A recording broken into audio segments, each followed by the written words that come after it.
Good evening. The Charter Township of Plymouth Board of Trustees meeting for Tuesday, February 11th, 2020 will come to order. Mr. Clerk, please take the roll. Trustee Heitman. Here. Trustee Dempsey. Present. Clerk Vorba here. Trustee Dorshevitz. Here. Trustee Kermy. Here. Treasurer Clinton. Here. Supervisor Heising. Here. All present. We have a quorum. Thank you. Steve Birmingham, would you like to lead us in the Pledge of Allegiance tonight? Okay.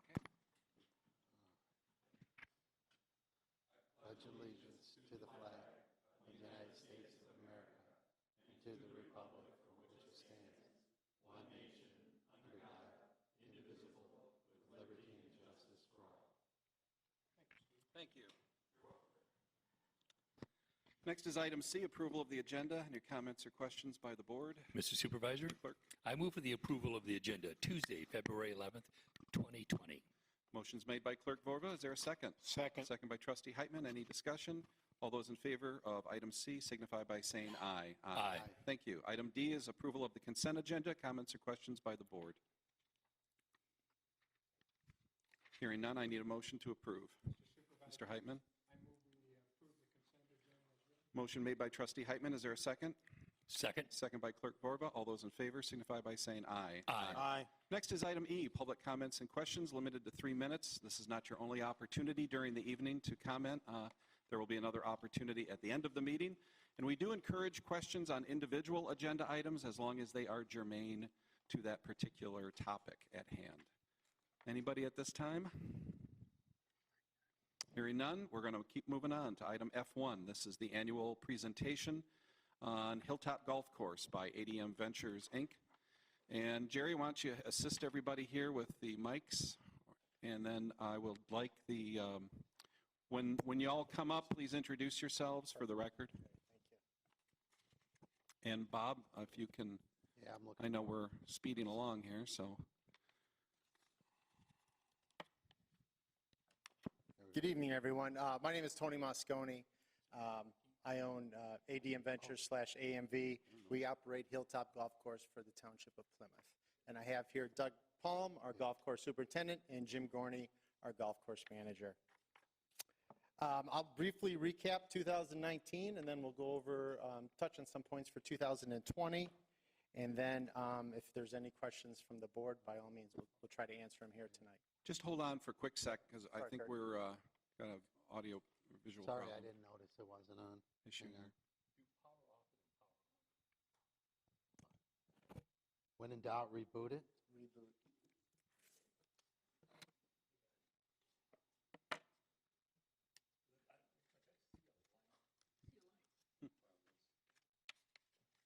It's just spinning. Oh, now you've done it.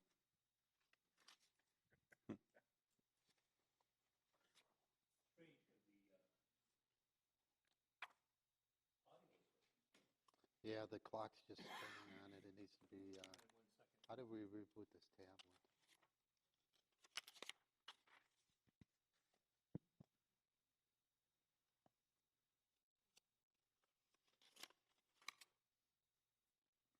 Okay, let me power this one back on here, Jerry, the controller. Sorry, folks, I didn't even notice it wasn't on. My fault.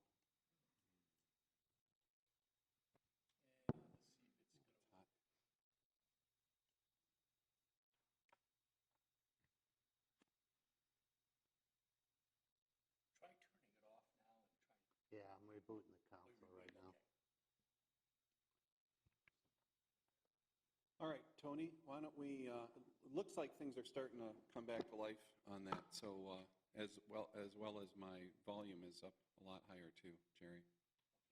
So, just saying. Okay, Tony, why don't we come back to you now? Continue. No worries. I can go ahead and, so that is louder. All right.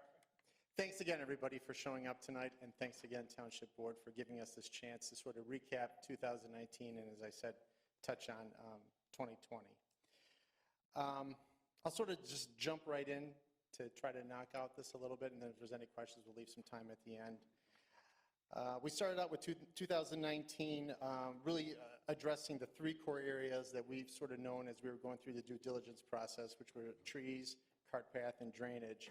And the first thing we did was trees.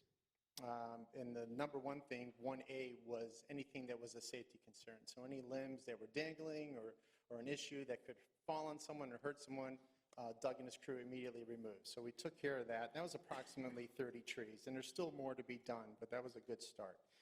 And then also at the same time, we started looking at the golf course as a golf course, just putting on my golf course or our golf course hat and saying, okay, what trees need to be trimmed, possibly removed, just to enjoy, make the course more enjoyable and playable. And I think that was one of the things I sort of touched on when we were going through the process last year of hopefully managing the course for everyone, is trying to make it more playable, enhance, make it more enjoyable, and then have everybody sort of leave with a much better look at Hilltop versus what it currently, or what was being played as before. We also addressed cart paths. Some of the cart paths had unfortunately changed or moved around, and then we had speed bumps, unfortunately, because some of the cart paths went over drain pipes. So Doug and his crew went ahead and we took asphalt millings and smoothed out most, if not all, of those cart paths. So there's 2,000 has to have another 70 added to it, right? Correct. So for 2020, you can see that we're aiming to gain about $52,000 in gross, and at the end of the day, we're looking at an operating income. I think, Chuck, that's probably a little bit better of a way to word it for us, is an operating income of about $1,400. But Chuck, I just want to make sure that I didn't misspeak. Our loss or our management fee is $70,000 a year. They lost $22,000 in the operation of the course the first year. That wasn't part of our loss. They're taking the risk of the loss, and we're sharing the opportunity in the gain. Yeah. So our maximum exposure is always going to be $70,000. Correct. Right. But from a pure cash basis, the course would have lost about $73,000 last year. If they didn't have our 70,000, or you're not accounting for the 70,000 at all, I'm trying to understand where the $70,000 payment is in that top line income or not? No, it's not in the income and it's not in the expenses. It's purely the operation of the golf course. So it would look better because you'd have $70,000 Yeah, if I more put of 70,000 income. up top and put the 70,000 below. Yeah, whatever. All right. Just as a little metric, in 2018, the golf course lost about $89,000, and that did include their 60-something thousand in management fee. That included it or did Yeah, not? it did. It did, okay. It did. So I'm trying to understand, using this method, are we better or worse? Well, we're significantly better. You're better by about $19,000. Okay, that's, Year one, horrible wet spring, all that kind of good stuff. And the golf course needs a little TLC, so we'll see here in the next couple, 3 years how we're doing. Just to compare from a financial standpoint, just to compare it to the last couple of years with Billy Casper, the revenues are pretty much even. Right. The expenses, your expenses, are significantly less than what we were experiencing with Billy Casper. Right, Mark. And in my opinion, the improvements to the course have been significantly better than what we experienced with Billy Casper. So we're getting a better course, we're running it cheaper, and the revenues have been basically the same. And who knows, if we get a nice dry spring, right, then the revenues will be improved. Absolutely, Mark. Yeah, all being said, if the season was a little bit better, I think we would have done better. But even though it was one of the worst springs we've had, we've owned cattails 15 minutes away here in South Lyon for 30 years. So we've experienced some horrible springs. This was the worst that we can chart in 30 years, and we still did almost as good as they did the year before. Yeah. So- And in terms of, and I'm sorry, I'm probably taking some of your thunder away, but in terms of the playability, people have given thumbs up to the improved playability because A, there's less trees, they've been cut down, it makes it more playable, and B, the starting times have been spread out from 7 till 10 minutes, so you're not jammed up on the second or third hole every time that you tee off. So we've gotten some good feedback in terms of that as well. That's good to know. So to restate that prior comment, if your 2020 assumptions hold true, this $1,500 would go to their bottom line, not to us. So they're taking, We would split it 50-50. split it. Yep. If we could also go to this line on page 47 of the packet where it says average per round, right there. Yes. What's the difference in those two numbers from 19 and 18? We increased pricing. And really, to be honest, they were doing a lot of things that if it was my golf course, I wouldn't do. You don't charge $18 on a Saturday, Sunday morning for 18 holes, no matter what golf course. Is this the Groupon delete? I don't know if it was Groupon. I really don't know, Chuck, but, we didn't do that kind of stuff. 18 holes on a Saturday, Sunday morning is prime time. It's prime time rates. Unless it's the Pope, you're not discounting. Pope gets a discount? Pope gets a discount in my book. Can we change that for 2020? Pardon? We might have some constitutional issues with Uh-oh. that. So that's really, as I said, if you look back, and we were getting calls, and it's part of the things that getting folks used to setting up outings and events at Hilltop is, we're not going to do a shotgun for 50 or even less people on a Saturday morning at 10 o'clock. You close up too many tee times, it removes the opportunity to make the proper amount of money on Saturdays and Sundays. And we just weren't doing that kind of stuff. Do you make the point that they're getting a better value for the dollar? Even Absolutely. though the price is higher? Absolutely. Yeah. But it's going to take some time, though, to get it, more and more and more. There's, and I was going to touch on this here shortly, but there's 4 greens that are really undulating and almost just, you can't putt on them.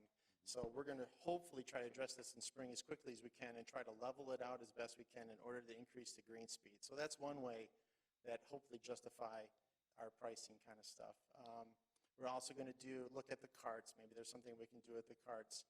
Doug has already added some tees, so we're trying to make instead of having to hit over a drain or over a wetland, we're trying to move tees around to make the course easier. So you can see what we're doing out there to hopefully, justify the price. So of that $23, is that just for greens fees, or did that include the concessions as well? No, it was just golf and cart. So how did the concession sales To be honest, not as good as I would like. And I think because probably the way we started out with the spring without the beer and alcohol sales, those kind of things, I think that hurt a little bit. Yeah. Plus, I think it's just new that we're here and we're going to do outings, events. I think that will be better here in 2020 now that folks know that we're here. So you mentioned that you have a new menu. Yes. And during the summer, what time is the kitchen open until generally? What time, Jim? 8 11 o'clock to 8. 11 to 8? Yep.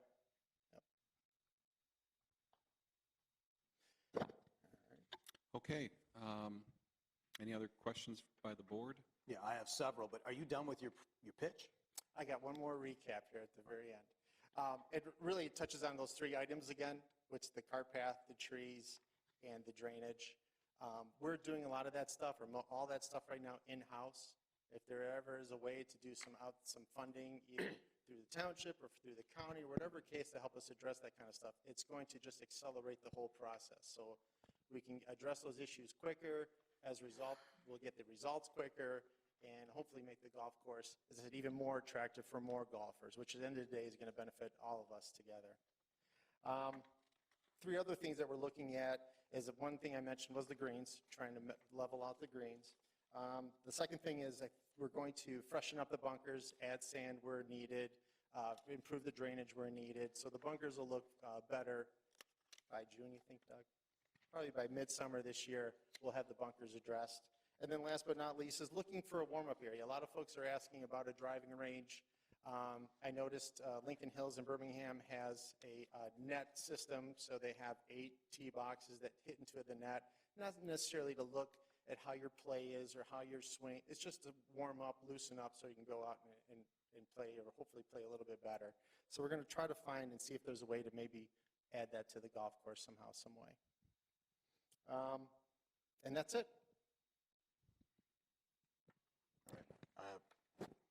Several questions.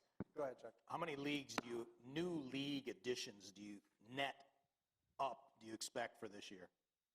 Net increase? We're looking for hopefully 40 more players this year. All right. The South Lyon Cattails course, will it operate in 2020? Right now it looks yes. Condition of carts, are you refurbishing?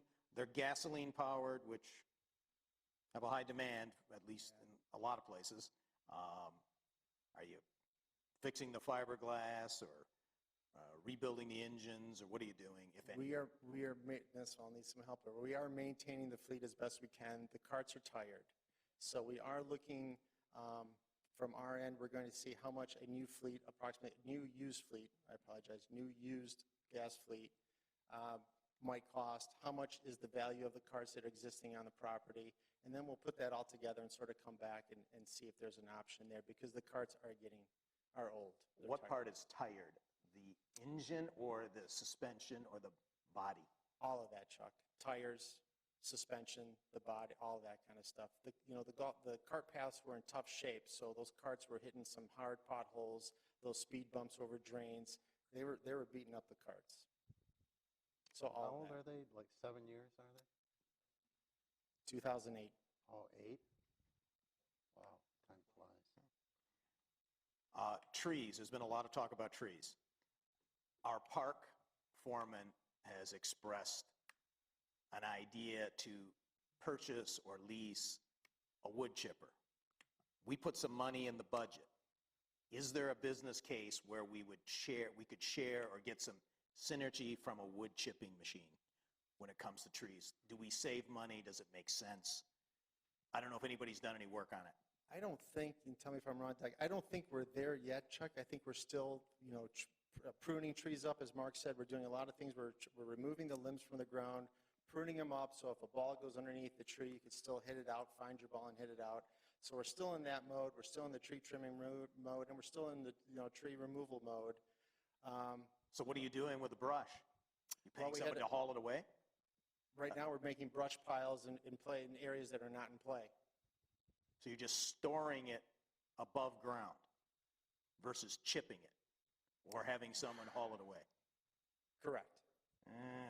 I think you need to work on that if you're doing too much. I know the park is doing the same thing. If you have that much brush laying on the ground longer term, that's a fire risk, but you should be, just think about it. Maybe the park foreman didn't know what he was talking about. I don't know. If there's synergy, then we should look into it. We'll get together with him, absolutely, absolutely. We'll look into it. I think we put some money in the budget, potentially, but it may be leasing one versus buying to try it out, whatever. Yeah, we have 10 grand in the budget for a wood chipper.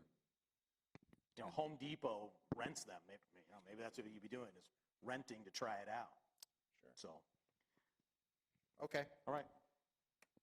Good job. Can you just talk a little more about the drainage issues specifically?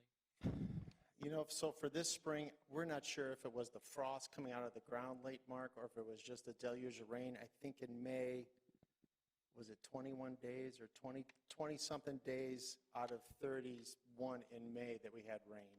So I don't know if you put that all together, but what Doug's discovered is some of the drains that were probably laid out 10, 20, 30 years ago, roots have gotten into them, and as a result, it's just dramatically reduced the effectiveness of those drains.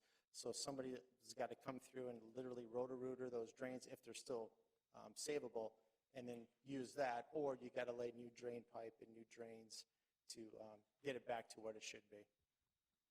You could try foaming root killer. I've used it. It works great. But if they're plugged, it won't work. But if they're partially plugged, it will work.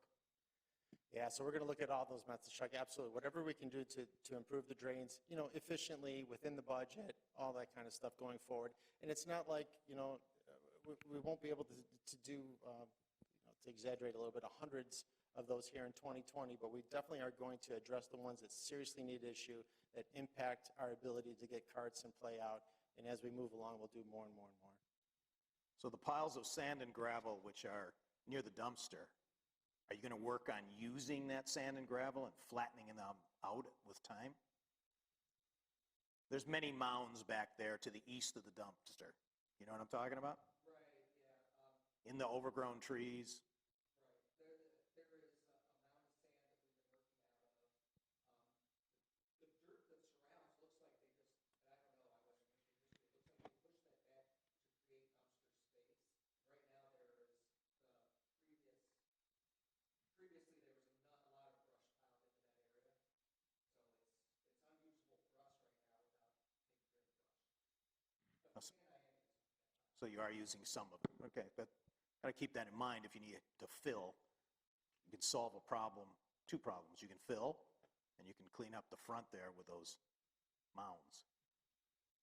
I'm not talking about the fresh mounds. I'm talking about the ones that are back there grown up with scrub trees. Okay. Anybody else on the board? Gary? Increased draft beer availability? Yes.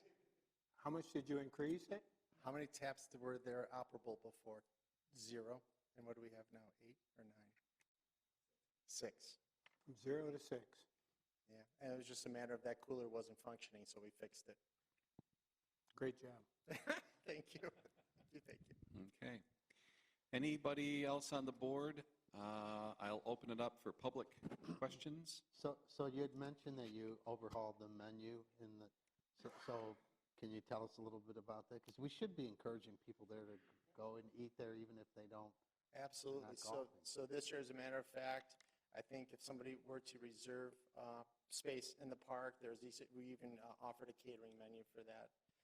But in addition, specifically on the golf course, when we got there, well, all we could find was the previous menu was really basic: hot dogs, a hamburger, a couple beers, that kind of stuff. So I think we've added, help me here, Jim, we've added chicken sandwiches, wraps, chicken tenders. We've added more stuff as far as deep fried, which I know is not healthy, but on the golf course, folks like it. We've added more fried fare. So we've increased the menu. More similar to as what we have at the golf course with the wraps and the chicken stuff. And I think we have soft tacos, salads. Bob, Tony kind of glossed over it, but you are offering essentially catering service to the township pavilions and the Four Seasons Pavilion, totally voluntary. Right. You can use another vendor of your choice, but we do let people know that you guys are available as one of their options. Absolutely, absolutely. Yep. Good. Okay, any questions by the public?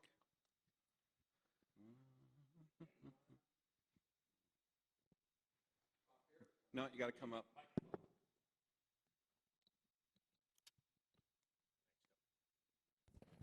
Yeah, I agree that they did a better job last year than the prior group. My name's Andy Malm. I've been here before. One thought, and the Cattails guys are familiar with it, their current course is on a dirt road. So golfers tend to be a little higher income, I think, driving nicer cars.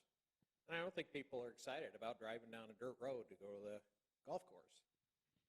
In my opinion, we have an opportunity to help them out by, I know this is probably a bigger study about an entrance off of Ann Arbor Trail, but for 200 feet of asphalt, you get rid of that worry about driving down the dirt road. Also, it's a safety improvement, probably. I think so. Partially offset by the hill on Ann Arbor Trail. It would need to be studied, I'm sure, but I think it would help these guys out a little bit. Powell Road is a county road, too. It's not a driveway, that's Powell Road, and that is owned and maintained allegedly by the county. Yeah, but it's, I mean, once it's past Beck Road, it's prime purposes to get to the golf course. I agree. Which could, I don't know, would hold people back from wanting to go there, but I'm guessing, you guys go to Cattails every day, those cars get dirty off of a dirt road. Leaving there is the problem. Yeah. The left When you, turn out of there. to enter Beck Road at the wrong time especially. Yeah, just a thought. Okay, thank you. Okay? Beautiful.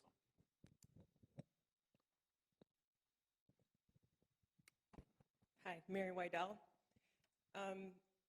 That question got me thinking before a couple other points I wanted to ask.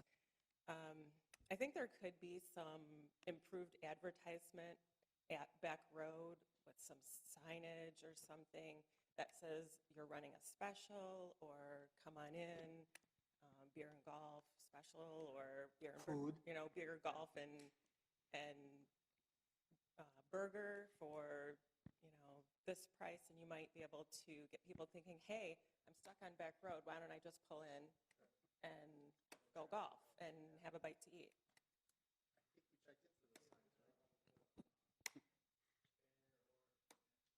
They'd have to be within the sign frame that's already there. It would have to comply with the sign ordinance, and it would, we'd have to really do some soul searching on whether that would be permanent or not. Or more on Facebook. Sure.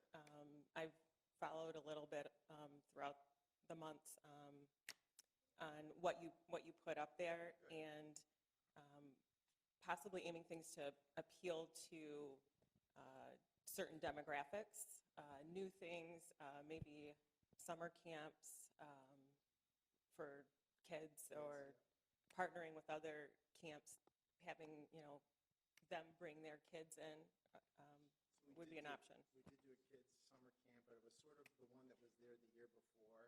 So we're looking in to see if we're going to continue that same one or do a different one. And then Jim put together a Friday night co-ed league that was every other Friday, right, Jim? So we're absolutely, we're starting to apply some of those ideas, and we'll just keep adding more and more and more. I'm sure at some point we'll have a daytime league in the summertime. We'll have women's, ladies' leagues like we do at Cattails. We'll try to do all those kind of things. And then for reaching the residents of Plymouth, take advantage of our newsletter. Take advantage of the Plymouth/Plymouth Township Facebook page, because they'll help promote these kind of activities also. And I want to ask about Group Golfer. Yes. You did use it last year. Group Golfer we did, not Groupon, yes. Okay, and before, the company before had put up what they Groupon. sold under Group Golfer. They use Groupon. Yeah.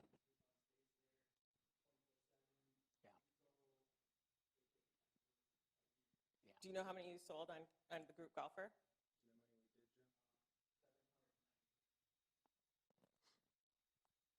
For my benefit, what is Group Golfer?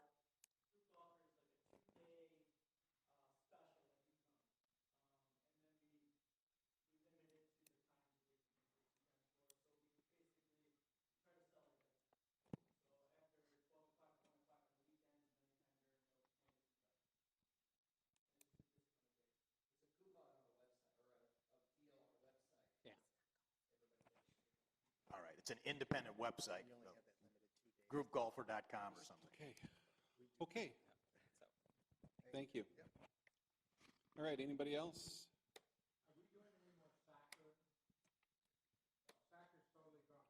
I'll take off my total sports hat. Yeah, no, there is no more soccer. No foot golf.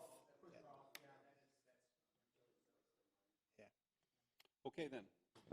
Thank you very much. I'd like a motion to receive and file this item. Motion's made by Trustee Heitman. Is there a second? Second by Clerk Vorba. All those in favor of receive and file the report signify by saying aye. Aye. Thank you. Thank you, gentlemen. You're free to stay or you can go home. It's up to you. Okay, item F2 is an extension for the Hillside Residence PUD. This is also known locally as the Courthouse Grill site. With us tonight is our Assistant Township Planner, Natalie Bond, and Not this one. No, the other thing. The other part. This one. Gotcha. Thanks, Sherry. okay, All right. you're on, and you've got the floor. All right. Thank you, trustees. So tonight, Jonah Properties is requesting a 6-month extension for their PUD agreement. This is for Hillside Residence. It is the old Courthouse Grill site. This is located at 41661 Plymouth Road. The requested extension would grant the applicant an additional 6 months to finalize their general development plan and the PUD contract for township review. The Planning Commission has reviewed the extension request at their January 15th meeting, and they did recommend the board to consider the request. The draft meetings are detailed below. Also enclosed in your packet is a letter from the applicant, Jonah Properties, and this outlines a timeline of their activities and the progress that they have made since the last approval. The site does have a lot of environmental contamination on it. The applicant has approached the township previously to talk about a brownfield redevelopment plan, but we haven't received anything from them at this time as far as an application being filed or anything like that. We've not received a formal application, but we have received a great deal of engineering backup and information. Yep, exactly. Thank you. The property is current on taxes, including winter 2019, and the outstanding escrow fees have been paid as well. As far as the action requested tonight, and notwithstanding any other comments from the board or the public, it is recommended that the Board of Trustees consider and approve the 6-month extension on the conditions that there will be a 3-month progress report to the Planning Department, Laura and I, by the end of April 2020. This will also include that the framing and transfer of the requested art pieces to the township and the removal and transfer of the requested historic pieces be taken to the Plymouth Preservation Network. We need this to be completed within the next 3 months. Other than that, at this time, I'd like to defer to the applicant to answer any questions tonight. Thank you. Before you step down, I wonder if I could just ask you a question. Yeah. On page 58 of the packet, at the next to last paragraph in the developer's letter, Yes. yeah, it says, "Developer has diligently worked to bring this project over the finish line." What is McKenna's analysis or view of that? Do you agree with that statement? So as far as the Planning Commission, on the 15th, we did recommend to approve the 6-month extension with that 3-month progress report. We do have in here environmental reports from environmental assessment agencies that they have done. Other than that, the Planning Commission did agree that we should give them the extension. My question is for either Natalie or Bob as our delegate to the Planning Commission. Do you remember what the vote was on that? Was that unanimous? I think it said all I- unanimous. Was that- I do believe it was a unanimous. Unanimous. It's in here somewhere, I think. Was it? I didn't see that. I don't- Natalie, you did say all the taxes are up to date? Yeah, They the are. bottom of the first page. A's all. Ayes. Ayes. Ayes. Talk like a pirate. So, okay, any other questions for Natalie? But don't go away, we'll probably have some more for you. Okay, then. Hearing none, then we'll move on to the applicant. You're going to have to state your name for the record, please. Good evening. Laith Jonah, Jonah Properties. I guess I'm here for some questions, if anybody has any questions to answer. Well, I'll start off. I know you've seen some emails from me previously, and I will tell you that this site is becoming one of our headache properties in the township because the closure of Courthouse Grill was a community event, and it dragged on for months as the owner of the restaurant slowly was shutting things down and trying to sell the property. We had all been told by the restaurant owner and presumably by your company that that building was going to be torn down and it's been now over a year since the Courthouse Grill closed for the last time, and the building's still there. And we get a lot of complaints about the building being still there. I am not an engineer. I'm not going to dispute at this time the findings of your environmental report, but educate me as a non-engineer. Why can't you take the building down and deal with the subsurface issues later on, possibly through a brownfield authority? How do you respond? My response is it's just regulations through the municipalities, through the state, through brownfield. You're not able to, if we were to tear the building down, then brownfield would be extinguished from this property right now. Prior to any brownfield. Okay, go ahead. I'm sorry. I see you shaking your head. Well, So what I'm told, but prior to any brownfield that would be serviced, you can't tear it down prior to getting the brownfield. That's one of the reasons. The other reasons is the property was purchased on a land contract. At this point, I don't have the rights to demo the property without the ownership. I don't have full ownership. of the I think you property. can get the owner's approval, correct? Under a land contract? I possibly could, but at this point, without the brownfield, I just don't know about tearing this building down, you know. Well, the township has to, we're your first layer of support or denial. The township has to grant a brownfield plan for that site. So Correct. I don't think the township would have any objections to granting you a brownfield project, especially once that building, if that building is gone ahead of time. You know, I'm not here to argue with you. I No, know I'm not- it's- no, I'm it's- not either. Yeah, it's what I've been No. directed by the state of Michigan. From what I understand, I'm not a brownfield expert by no means, but I'm just letting you know, from what I understand, first and foremost, any brownfield, if you go and demo it or start tearing into the property, that brownfield is null and void for that particular Well, property. I'm not sure if that's accurate. I may be, one of us may be, Yeah, both of us no, might be maybe. wrong. I don't know. Yeah. So that being said, I still believe that based on my analysis of your environmental assessment, your issues are underground. Now, the building itself may have some asbestos. It may have some lingering stuff because it's a 125-year-old house inside there somewhere. Correct. And so that may be an asbestos issue, but we've had similar issues in other properties around the township that have been torn down or burned down.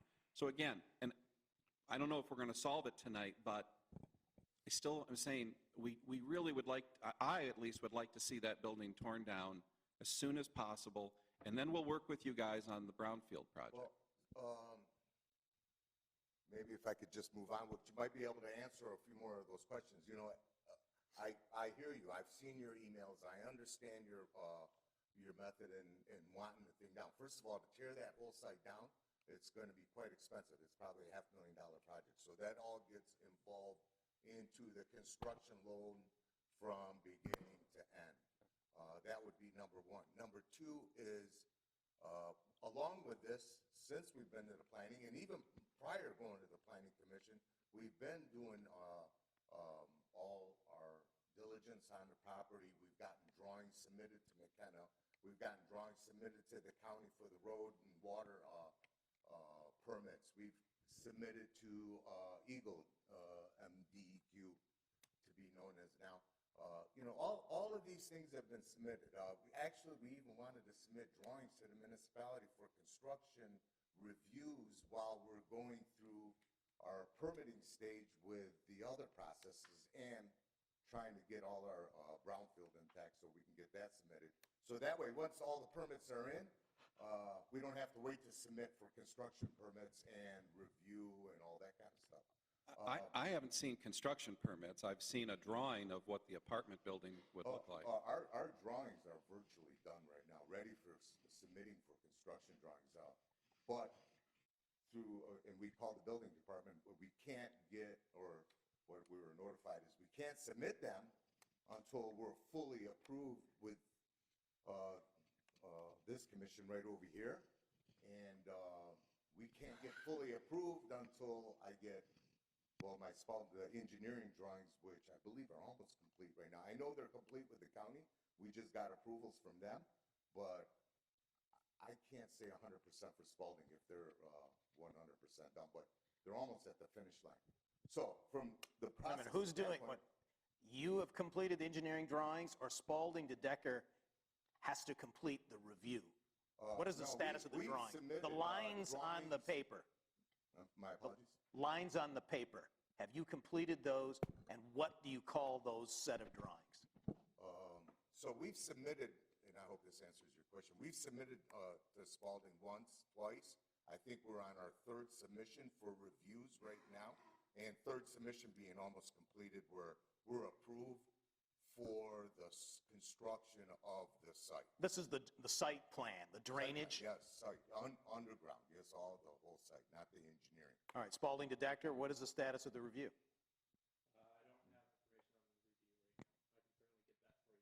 You don't have it? He doesn't have it. Jeremy is the primary guy. It's been submitted 3 times over, though. It's almost in completion form right now at this point. Like I said, construction drawings for ground up are ready. If I get the board to approve for me to submit them, even though we're not totally approved, that would be one more step that I have to finalize to get this thing up and running. But you still need a brownfield plan, correct? Yeah, but, That's going to take months. well, I agree, but you know what? Getting drawings, construction drawings approved are months also. You know, you got to submit them, review, that's 40 days for review, comments, come back, change them up, resubmit them. That's 3 months. You know, it's a time lag. Every time it's a month or 2 months, you know. Do you That's why I'm here, do you have your financing lined up, or that would have to be lined up next? Correct. So you don't have financing lined up? No, we got financing. I mean, we were talking financing all along, so. Why is there for a lease sign out in front? You know, I was asked that at the planning commission, so once we found out that the ground was contaminated and we knew it was gonna be quite expensive to renovate, we put a for lease sign out there hoping that we were gonna get, that building is about a 30,000 square foot building. If you gut it out and retrofit the whole interior and all that kind of stuff, we were looking, we knocked on Beaumont's door, we knocked on St. Joe's door, we were looking to get a large user to see if they would come in, and that would be our second exit if the brownfield was not available or other issues came up. So, hey, you know, we're looking for exit B, if you may, you know, if the first plan doesn't work. But all along with that sign being up, diligence was being completed. We didn't stop whatsoever on that, you know. You mentioned that you're still engaged with the land contract. What are the terms of that contract? I mean, are you mostly paid, or how much do you owe on the contract? What I mean, percentage? I think that's between me and the seller, to be honest with you, sir. That's not public knowledge right now. Well, maybe I could ask, I was interested in the same question, maybe I could ask it a different way. I'm assuming you have an option to get out of that contract. At what point are you, at what point in this project are you either a go or a no-go? Well, sir, I'm here to make this go right now. I mean, and I think I've shown that all along. We got a lot of money invested in this from day one till now, and we keep putting more money into it. You know, it's not, we haven't slowed our process down. It's just been the process that's taken that long to get it done. Like I said, we got construction drawings done, we got site plans done, we got, site engineering done, we got construction drawings done, we got reports done. Geez, we can go on and on, you know what I'm saying? I will say, I think maybe Trustee Dershowitz can speak to this. You did have an initial architectural plan that the Planning Commission asked you to go back and redo. Isn't that correct? Excuse me, sorry. So if I could just clarify a couple of things on where the applicant stands as far as their submittals. They will need to resubmit, they'll need to resubmit a full revised site plan. And that will include the engineering plans that Spalding will review. So we're not waiting on anything from Spalding right now. We're waiting on the applicant. So we're waiting for, first, they need to do their site plan. They're also supposedly doing a brownfield plan. And then following that, that's when they can submit their construction drawings. They can't do anything to do with construction drawings. That's through the building department until they get all of their engineering and planning done. All right, let's talk a little bit about the underground pollution. I am shocked by that, because there's been nothing going on there for 70 years. Is this a plume migrating from the Plymouth Road side? So we did a phase one in the beginning, and phase one showed no contamination, nothing, no problem, nothing. So you did a part one when you purchased? Yeah, phase one when we first went in. So Right, we didn't okay. see any reason to do a phase two whatsoever. Later on, we did some boring tests. Once we did boring tests, this place was used as a fill for construction fill. And what's piled up for 20, 30, 40 feet deep, which the reports show, is construction debris. What's construction debris? Concrete, wood, glass, just construction debris, metal, on and on. And so But that's not hazardous stuff. it wasn't hazardous until we noticed that. And then so once that report came out, then we had to go and do a phase 2 report, a baseline phase 2. In that baseline phase 2, we had to go out and punch, I think, another half dozen holes in the ground, maybe 20, 30 feet deep, and that's where the contamination came from. Where does it come from? This is 100 years old. I mean, this building's been there 100 years old, so I don't think anybody's in this room has seen where it came from. What's the nature of the contamination? Is it petrochemical? Is it oil? Is it? Man, it's a whole list in here. Chromium, silver, which I don't consider a pollutant, but that, There's a whole list, a lot of yeah, Zs. a lot of stuff, but I don't know how far above the limit, because the Eagle limit was not shown in a column, so I couldn't tell what the variance was. But it's just surprising to me. What I want to make sure is that the brownfield designation is not abused, because you can't make good foundations, because a landfill isn't necessarily a brownfield. So at least that's been the past, unless there's some change that's happened. Does anybody know?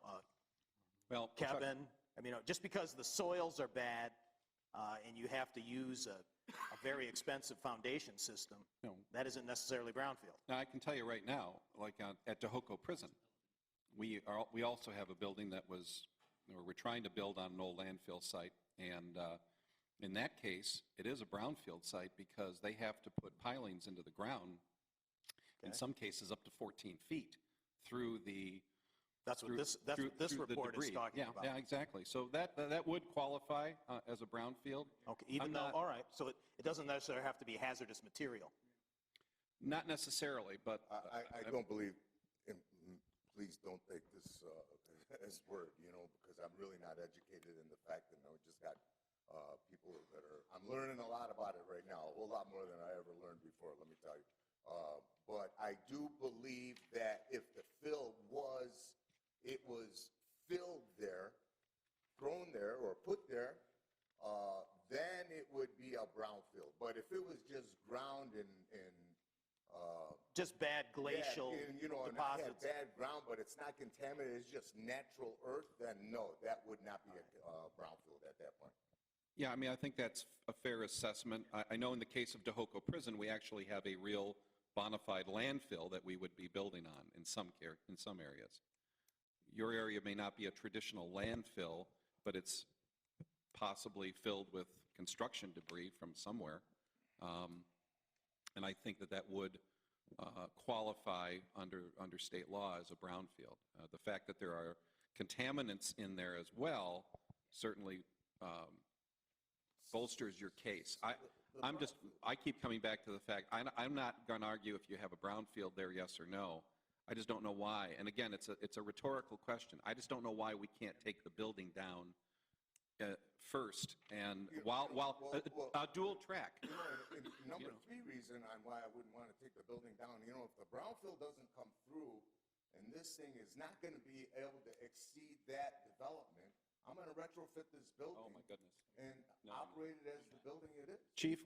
Fire Chief, what's your opinion of that building as it currently stands? Naturally, it would have to be brought up to code. No, it's not. It's past code. When I was hired in 1992, it was decided before then by the fire department that we would not enter that building except for to save lives. The building is too chopped up, and it's too much of a risk to put people in it.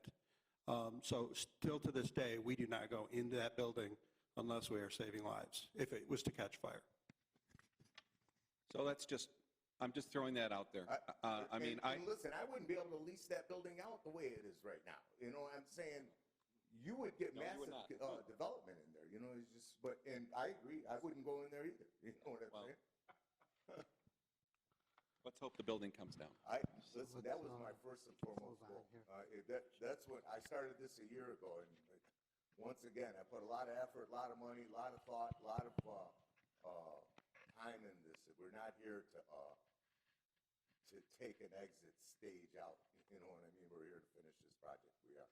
So you haven't delayed this project because of financial issues with regard to other developments? Absolutely not. Are you kidding me? No, absolutely not. Okay. No, And then not at all. this Not at all. this 6-month extension is conditioned on you doing certain things within 3 months I by think the we're end of, almost across the can I finish finish? line. Can I finish? Can I ask you the question? Yeah, yeah. To do these things by the end of April 2020. And are you in agreement with those? Are you committed to doing those things? Well, we got 6 months with a progress report. My opinion, like I said, my drawings for Spalding are pretty much complete. 3 months. It's 3 months. But 3 months, let's correct, isn't April. That's too soon. Yeah, right. That's 60 days. No. April. It's May. So if you want 90 days, 3 months, it's May. Well, I thought we had 6 months.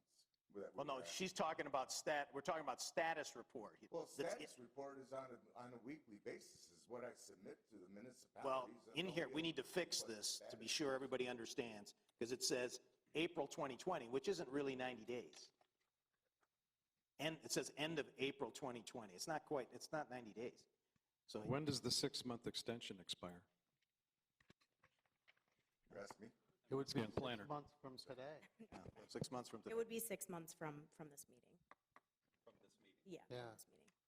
So 2 plus 6 is 8, August 11th. So with the corrected dates, this would say by the end of 3 months from tonight, you would have, The applicant needs to submit a progress report to the planning department in 3 months, as well as the artwork and deliver the historic pieces to the Plymouth Preservation Network within the next 3 months.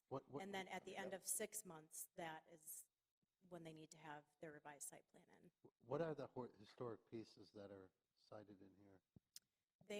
So there's pieces that will go into the township, and there are artwork pieces that will hang in here.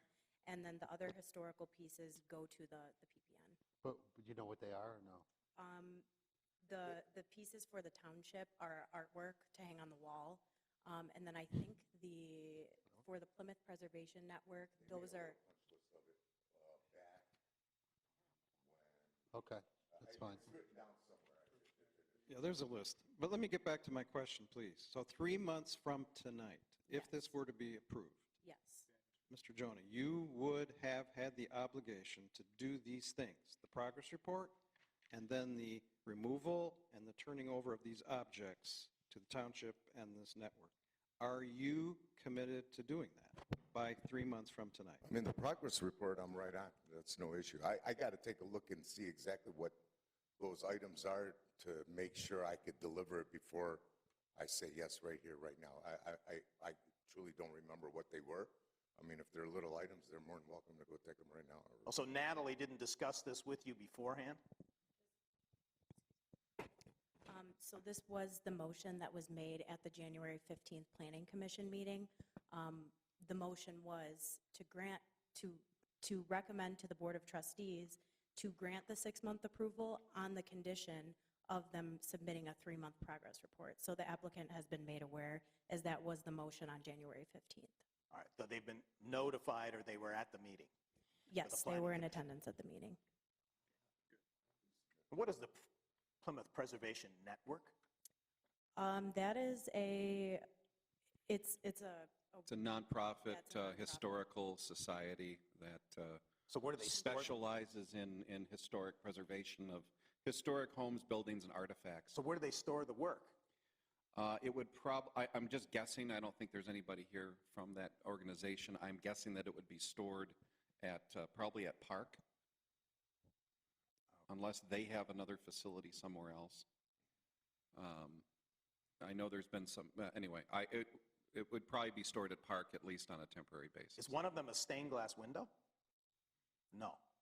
The two pieces that will go in the township hall are paintings, artwork. I don't think the other pieces are stained glass. No, we have not made a commitment to place any artwork at Township Hall. Just FYI. I'm Okay. not trying to be controversial, but Okay, we still don't know. Nobody up here knows what we're talking about yet when we talk about artwork. okay. So, and there is no, with a few exceptions, there's no artwork in this building anyway. So Okay, so he's seeking 6 months. And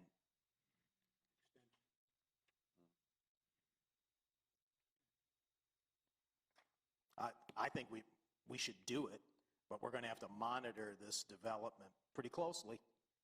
And as far as tearing the building down, sounds like there's a lot of complications, but we want it to be torn down, but we don't want anybody, but the present owner has a security interest in that building. So, anyway. What if we do this? We still haven't seen a brownfield plan yet. Our brownfield authority does not meet until April 13th. We can meet before that, but we still have, I've been seeing email after email from your consultants for 6 months about a brownfield plan, and we still haven't seen anything yet. I mean, when is this going to happen? Because So it just seems like we have one more, we got one more test we have to get the environmental company to go out there. I guess they said this morning, they told me they should be out there in the next 10 days to 2 weeks. They got to pump like 3 or 4 more holes in the ground and get more tests. And I hope right after that, that's the only thing. So right now, that's the only thing really we're waiting on, because like I said, I got my construction drawings done. I got my site work pretty much complete, engineering, construction drawings done. I'm waiting on my brownfield to get that submitted, and then once again, get my construction permits. We can start, I'd like to start construction in April. I really would. That way it gives me the whole summer to start working on it. And once the brownfield plan is approved, if it's approved by the township, it still has to go to the state. The state approval can take, 2 months at least, maybe more. We haven't had our brownfield plan approved yet for the 5-mile corridor project. You know, it's a $30 million project. I'm just telling you, I mean, I don't know how you're going to stay within the 6-month limit. Anyway, that's my 2 cents. Well, I guess at that point, I would have to come back in front of you again and show you guys Yeah, what I you would. have. You know what I mean? And show within that time that I am showing you guys progress of whatever I got, you know? I'm prepared to make the motion, but Natalie, you'll need to change this to the date of May 11th, not end of April 2020 for action requested on page 54, Thank you. right? Is that March, April, correct. May? It's not in the motion, but it's in the action requested. Change the resolution from April to May. To May, correct. May Oh, yeah, that's in the 31st. resolution also. Yeah, okay. Let's see, we'll provide a 3 months by April 30th, so I guess you need to say, what day of the week is May 11th? Just take it off of a weekend. Can't be a weekend. Is it a Monday? Monday. May 11th is a Monday? Good, you can work all weekend on the report. And then have it in on Monday, May 11th. But I think you need to get the sense that this is going to take a lot longer than you think and everybody else thinks. And we need to have faster action. Although I would, tearing down the building, that's a whole nother messy thing. Plus, remember everybody, private property rights are something you have to be careful not to tread on. So he's got some financial relationship with a land contract or whatever. He's got to manage that. Yeah, but we have a contract with him. It's a PUD contract, so. Now, then he would lose it potentially if he doesn't come through on, and then it would change the value of your property. If you, it's more valuable if you have an approved PUD. We had a PUD contract with a guy last week that we were adding a bunch of things to as well, so, I mean. So you understand that the PUD has some commercial, has some value. Opportunity. If you sold the project or whatever, right? So you don't want to have that thing expire on you. If I was you, so that's why working as fast as possible, and I know it costs a lot of money, because the brownfield, he will front all the money for brownfield, right? For the plan? For the plan. He'll pay for the plan, absolutely. Yeah, and you also pay for the cleanup. And so then you get your money back over time in payments and the difference between the value of the land before and after. Tax increment kind of thing. In fact, we have one here on Ann Arbor Road, a Victory Honda. I don't know, it's probably been going on 15 years. Actually, we just paid them, I think their last Paid off? payment last night. We paid them off for the last time, All right. or the second to last time. So it goes, I don't know, it was like $29,000 a year or something? If I could add, so at the Planning Commission meeting, we did talk about how much money the applicant was going to ask the brownfield for. Since we don't have a report from them, I don't have anything in writing.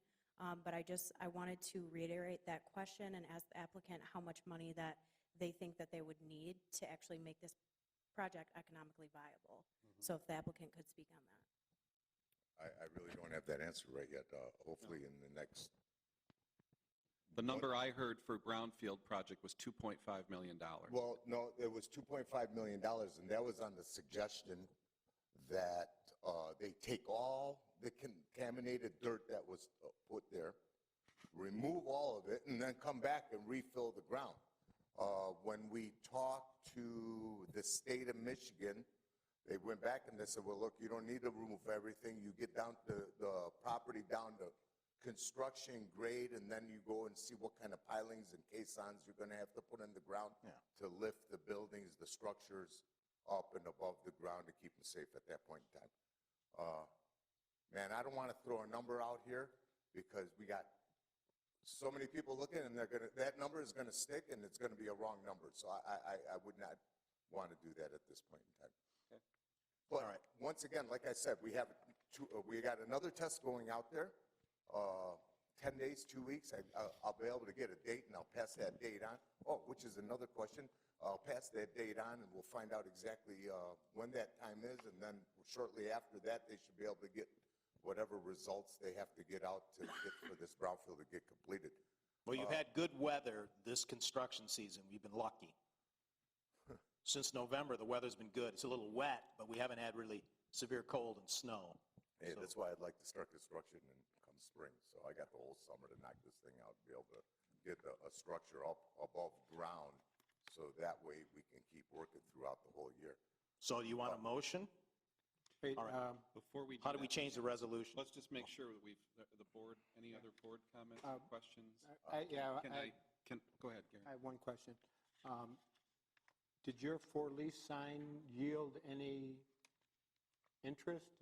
Anybody call you? The on interest that, it did yield was mom and pop type issues. And that wasn't what we were looking for whatsoever. We were looking for a corporate company coming in town and just taking the whole building. That would have been, okay, now we can go in there. We got that whole interior out, and we build it from inside out, in a sense. I got but- 5 people looking for 40,000 all over the place, but yeah, they're begging for space. Do you have people? Not there, Gary. Yeah, not there. Yeah, there's not enough parking for a 40,000 square foot office For building. whatever, there's enough parking there for that building to be existent right now. It'll supplement any parking issue.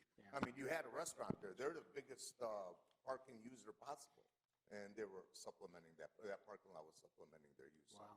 Okay, all right. Thanks. Anybody else on the board? Anybody else in the public? But it's got to be, germane here. We're not going to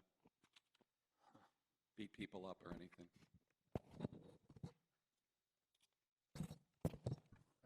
John Stewart, 36-year resident, attorney of 42 years. John, hold up the mic they were holding. Okay. No, not that, John. How many mics are You're up there every Thank time. you. What is that? Well, I Want a decoy? Okay. Yeah. Thank you, Mr. Supervisor, for your accountability and oversight of this project. We are going to proceed with an environmental audit from A to Z.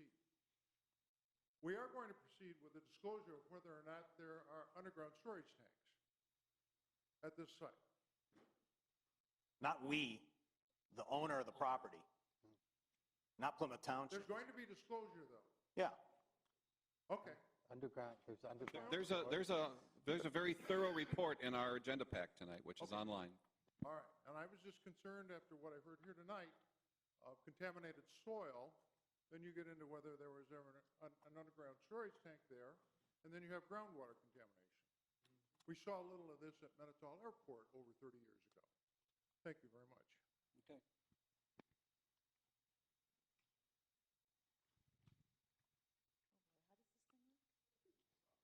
talking to it. Okay, so I'm Beth Birmingham, and I'm from Lake Point Subdivision, about a mile away from the site, and I just have two questions. So you said that you have a Plan A and a Plan B for the site, tentatively. Exactly what is Plan A, and then what is Plan B?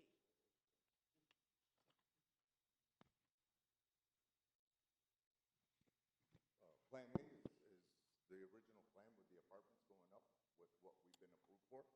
And Plan B is utilizing the existing building for some type of office use if that were to ever occur. Okay, anybody else? Then, Mr. Kermy, you were working on a resolution or a motion there? Yeah, I'm ready. I move to adopt modified resolution 2020-02-11-13 with the date changed to May 11, 2020 from April 30, 2020. Is that acceptable, Natalie? Yes. All right. Yes. Authorizing a 6-month extension to application number 2306-0918 for the Hillside Resident PUD project as recommended by the Planning Commission. Okay, there's a motion on the table. Is there a second? Second by Trustee Dorshevitz. Any other comments? Then, Mr. Clerk, take the roll when you're ready. Supervisor Heising. No. Trustee Heitman. Yes. Clerk Vorba, no. Treasurer Clinton. Yes. Trustee Kermy. Yes. Trustee Dempsey. No. Trustee Dorshevitz. Yes. Motion carries. Okay. Thank you very much. You're ready to go. See you in 6 months. Yep. No, see him in 3 months. Yeah. Just one question. When we're talking progress, how do you guys want me to submit my progress reports? Your progress reports should go to the planner, and that would be either Laura Haw or Natalie. And then those will be shared amongst the building department, myself, and others who are, the engineer, possibly the attorney, for compliance reasons. All right, very good. Thank you. Could I ask, Good luck. just a follow-up question of the township attorney? So if this isn't done by May 11th, what's the effect on this matter, if there's a default as to that part? Zoning ordinance section 23.7.2C provides that the applicant can apply for a single one-year extension of the development plan and PUD contract approval. If they do not comply with that, that would be deemed an abandonment of the proposed PUD entirely. They only get one extension, right? One. So that's it, you got one extension. So May 11th, if they don't comply with that? Still got 6 months, I think. Yeah, he still has. My question was, if he doesn't comply by May 11th? It's That's for it staff. appears that the resolution I'd like is to hear the attorney. multi-tiered with a progress report and some art donations by May 11th. If those are not done, I would say that is deemed an abandonment of the PUD project. Really? Tight timeframe. Wow. So is there like a difference between substantial abandonment or Substantial Just a little bit of compliance. little abandonment? Compliance would be a factual issue for the board to determine. makes sense. So pay close attention. Don't miss the date of May 11th. Get the art out. And we need your brownfield plan submitted because we are, I chair the Brownfield Authority. We only meet every other month. We can do another meeting, but it's very difficult for us. The Brownfield Authority is comprised of, business people in the community here, so they've got their own schedules, and it's hard for me to get them together for a meeting. Yeah. And then it's got to go to the state, so. It's still got to go to the that's, state. I mean, So we're trying to help okay. push that window down. All right, we're all set then. Good luck. Thank you. All right, next is item 3. This is the approval of the Ridge 5 Corporate Park Condominium Master Deed. I don't think there's anybody here from Ridge 5. So we are really up to Natalie and I believe Kevin Bennett to walk us through this. Yep. You're on again. Thank you, Trustee. Tonight, Hillside Investments.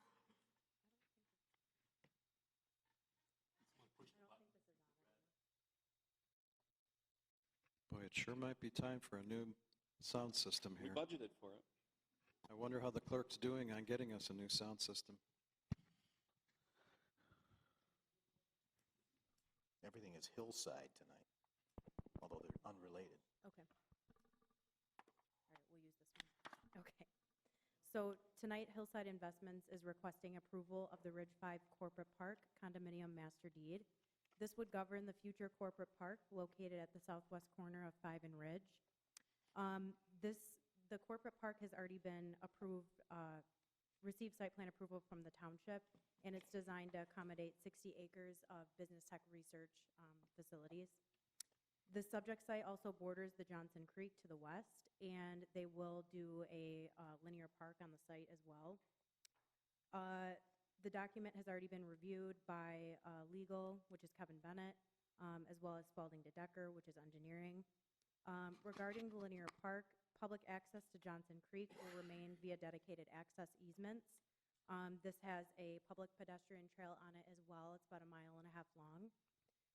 It also has an ADA accessible parking lot off of Ridge Road. This is in page 3 of the master deed, which is included in your packet. The future walking path is also detailed in Exhibit B and noted per page 7 of the master deed. So at this time, the action requested, notwithstanding any other comments by the board or the public, it is recommended that the board consider and approve the Ridge 5 Corporate Park Condominium Master Deed, provided that within the next 4 months, Hillside will present a cost-sharing construction and maintenance agreement to the township. The township will then review. We would also like the applicant to make a presentation to the board on a final plan for the linear park. The reason for this being that this will be a public facility, so we would like the public to weigh in, as well as the board, and the associated parking lot, incorporating board and public input as noted in the enclosed resolution. Okay. Any comments or questions by the board? Yes. Yes. Page 116 of the PDF. Section 1. It's 14 of the document, but there, section 1 towards the middle bottom, where it says, no buildings constructed within any unit shall be constructed with basements. So that's the first question is, isn't that pretty restrictive? What if somebody has an idea that wants to have a basement and can keep it dry? Why is that? He's on 7.3, paragraph 1A. Kevin, Right can there, you clarify right there. on that? Yeah, page 14 of the document. Yeah, I'm right there. I don't see the base. Generally, condominiums can impose restrictive covenants That's where I'm at. on properties. When a purchaser of a condominium unit purchase that property, they purchase it presumably having read the condominium master deed and bylaws. If they purchase the unit, they purchase it with the restrictive covenant. If there was no restrictive covenant and the developer or the condominium association later wanted to impose a restrictive covenant, it would have to be unanimously approved by all owners in the condominium, because you cannot impose a restrictive covenant on somebody against their own property without their consent. If they purchase the condominium unit subject to the restrictive covenant, that doctrine would not apply. Just like when you buy a house that has an HOA. Right, same but concept. this seems like, but this is nothing, this is not a legal thing I'm asking. It's why would the developer put that in there? No basements allowed. It's got a high water table there. Right, but if you can, buildings in New York City are built below, or have basements multi-level below sea level, and they keep them pumped out. So I'm just curious to why that is. Then the next question is, and he can't answer it because he's not here, is a Webasto-style building of preformed concrete, is it allowed? within the master deed, it doesn't say that they can't do that. So if it doesn't say that they can't, then they are able to do that. As far as your basement question, that was a preference by the applicant, and unfortunately, they're not here, so we would have to get word from them on that.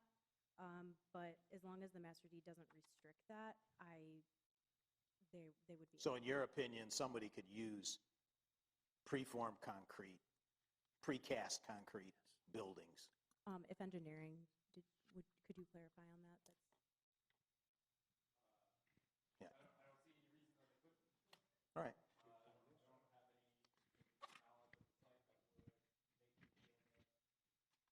Yeah, it's a very cost-efficient and timing-efficient way to build a building.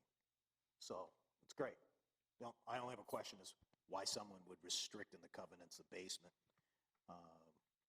But I guess they can do that. If that doesn't restrict their marketing, I guess that's okay. And has the attorney reviewed and signed his approval of this? I did review in detail the master deed and the bylaws, but my review was limited to compliance with the Michigan Condominium Act and the rules promulgated under the Michigan Condominium Act. There are discretionary considerations for the developer and the developer with his relationship with his prospective purchasers. That was outside of the scope of my review. My review is strictly for legal compliance with Michigan law. Okay, good. Any other questions by the board? Yes.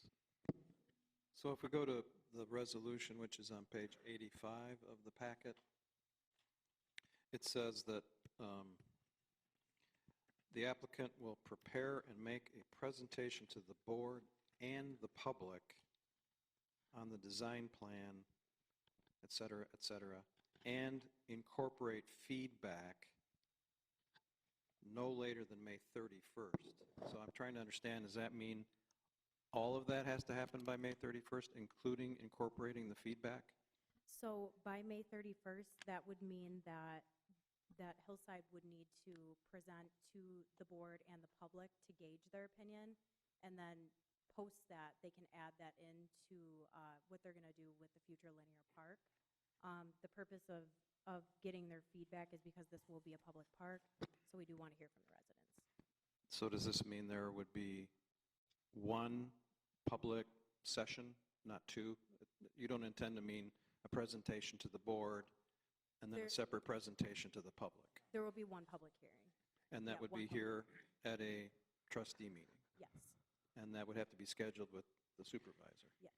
And is the applicant, they're not here, but do they consent to this condition? Yes. And what happens if they don't do that by May 31st? Is our approval of the master deed null? I'll defer to the attorney on that question. This says we're going to approve the master deed with a condition that they have to do something by May 31st. If they don't do that by May 31st, does that render our approval null? I would say yes, it does. Because it is a conditional approval, and if the condition is not fulfilled, then the approval is not granted. I think that's really, this was negotiated between Hillside and Laura Haw and yourself, I guess. I was not a party to it, but I can tell you that Hillside is trying actively right now to get tenants on that site. And if this were suddenly to be withdrawn or nullified on May 31st, I think that would put them at a serious disadvantage, and I'm almost certain it would result in litigation. Well, again, like we said last week, they hold the keys to the jailhouse door. They have the power to do this by May 31st. I'm concerned that we have some mindset on the part of some developers that this process is fairly flexible, and when the board does something and says you have to do something, yeah, that's kind of advisory.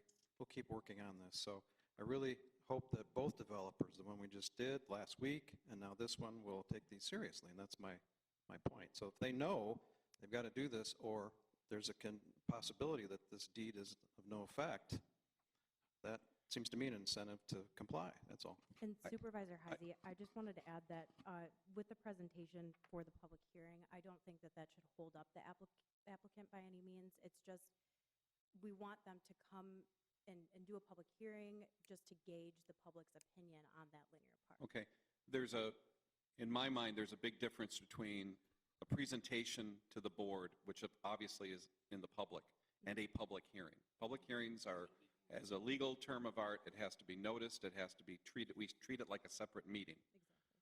So I don't think that's what we're talking about as a public hearing. I think the fact that they would come before this board, we can certainly schedule them sometime in May. They can come, they can make a presentation. I think they're almost there. I know that sounds like the last applicant we had, but Gary Heitman and I are both the members of the MITC authority. We've seen the drawings already. I don't know if somebody's going to have it. I don't know, does the term design plan, I would say that they're probably 90% complete right now. We know where the parking lot's going to go. We know where the path is going to go, and we know how far. So I think they could spruce that up a little bit and maybe make some tweaks, and they're going to be there. So I think, and I can't imagine they would never have agreed to this if they had no plan or had not put pen to paper yet. They have. There are drawings that already exist. And I'm sure they can pretty it up. If we want to put in the resolution, we just want them to come to a township board meeting and present this, that's okay as well. We don't have to specify that it be a public hearing. Well, Well, that's what it says right now. I don't think the word public hearing is there. It's just But- prepare and make a presentation to the board and the public. That's what you're doing right now. So we're good. May I clarify my answer to Trustee Dempsey's question? We get into the concept of void ab initio and voidable. Void ab initio means it's void from the get-go. Voidable means it can be subject to being voided by the township board. It's not automatically voided because of lack of a condition precedent. Right. I would submit that this would be voidable rather than void ab initio. Yes, I agree. They'll get it done. I know They have a Hillside- huge economic incentive to get it done. Yeah, they do. Hillside is also using the results of the linear park, working with Northville Township to extend that all the way up to 6 Mile and farther into Northville. So they're using that as an extension of this. I think the path already extends up to 6 Mile, but it doesn't go from the parking lot that's between 5 and 6. Yeah, they off want to of make it Ridge. consistent looking, whatever we do south of 5, we do north of 5. Well, now we were talking complication, because now we got to get Northville Township to... It's not, But- you know. But I no. think what you're saying, I'm just trying to clarify, there's no walking path between 5 Mile north adjacent to or in the vicinity of Ridge to that parking lot. It's Coldwater Springs. Right, it's Yeah. 5.5, it's Yeah, yeah. way up. So that's what you're talking about. Right. Am I right? Right. Good. Okay. All righty. Any other questions? I have one on 117, talks about firearms and weapons, F. The attorney, help me out with this. No fire. Does it, let's turn to F there, okay. Does that say that if somebody has a concealed pistol license, that the condominium association is restricting the person from bringing that weapon onto the premise? Or is this just the use of it? Says use. So would somebody be allowed to bring their pistol on the premises as long as they didn't use it? Is that what it's saying? According to the strict definition, it says no owner shall use or permit the use by any occupant, et cetera, of any firearms. There's got to be a distinction here between what's legal under Michigan law and what's permitted by a private business owner. Right. A private business owner has the power to preclude somebody from bringing a weapon on the premises, notwithstanding the fact that Michigan is an open carry state and a CPL state. So if, say, the owner of a McDonald's says, I don't care if it's legal in Michigan for you to bring a firearm or for you to carry a firearm either open or concealed if you have a license, if we find you with a weapon or a firearm in our establishment, we're going to ask you to leave. A private property owner is allowed to do that, Do that, yeah. even though there would be no criminal offense. Okay, so this is consistent with state law. Yes. Right. I think it also addresses the long-standing tradition of hunting on this site as well. And I think it's maybe an attempt to shut that down once and for all. Yeah. Okay, any other questions by the board? Anybody in the public? Okay, then, I'm going to look for a motion on this. Mr. Supervisor, Mr. Heitman? I move to adopt Resolution 2020-02-11-14, authorizing approval for the Ridge 5 Corporate Park Condominium Master Deed. Motion's made by Trustee Heitman. Is there a second? Second. Second by Clerk Vorba. Mr. Clerk, please take the roll. Trustee Heitman. Yes. Clerk Vorba, yes. Treasurer Clinton. Yes. Trustee Kermy. Yes. Trustee Dempsey. Yes. Trustee Dorchevitz. Yeah. Supervisor Heisey. Yes. Motion carries. All righty, thank you. Thank you, Natalie. Next is item F4. This is a partial vacation of an existing easement at North Territorial Road. It's really not on North Territorial, but that is the address of this site. I don't think we have any maps associated with this item, but Bob, if you want to go on to Google Earth, just go to the Plymouth Scholars Charter School there on North Territorial, and then we can walk you through from there. Which direction is it from Scholars? It's just, it's west. It actually borders Scholars? Yeah, maybe.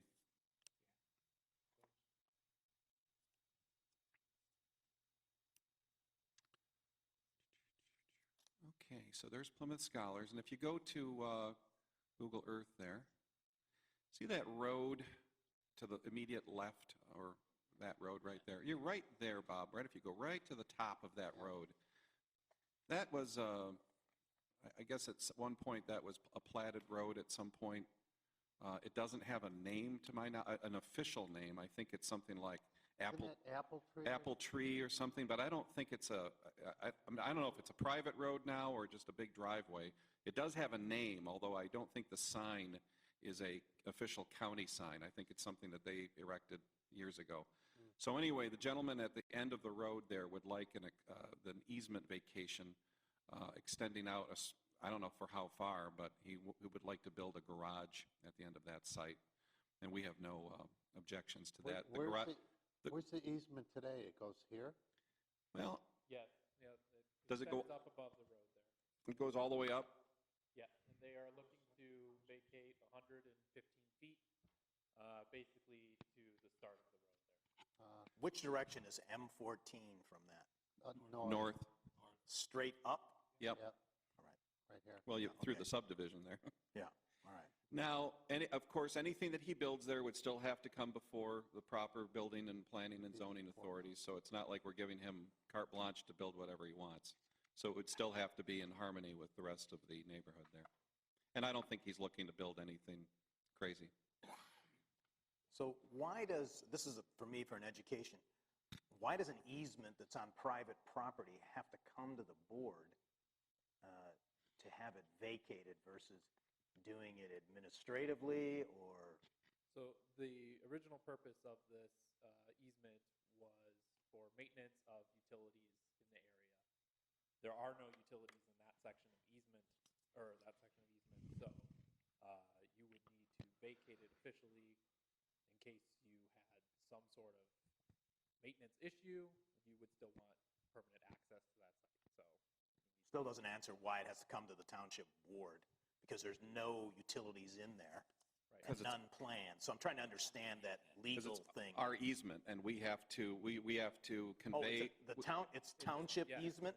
Yeah. It's not one that the private property owners have No. imposed upon It- themselves? We own it, we have to convey it to him. Oh, we own it? Oh, I didn't know we owned it, okay. Does the fire department understand what's going on there? That's a pretty isolated piece of property. Okay, any other questions by the board? Yes.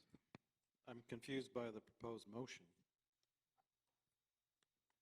So the motion is to Did you hear what I said? release this easement on that northern 115 feet Yes.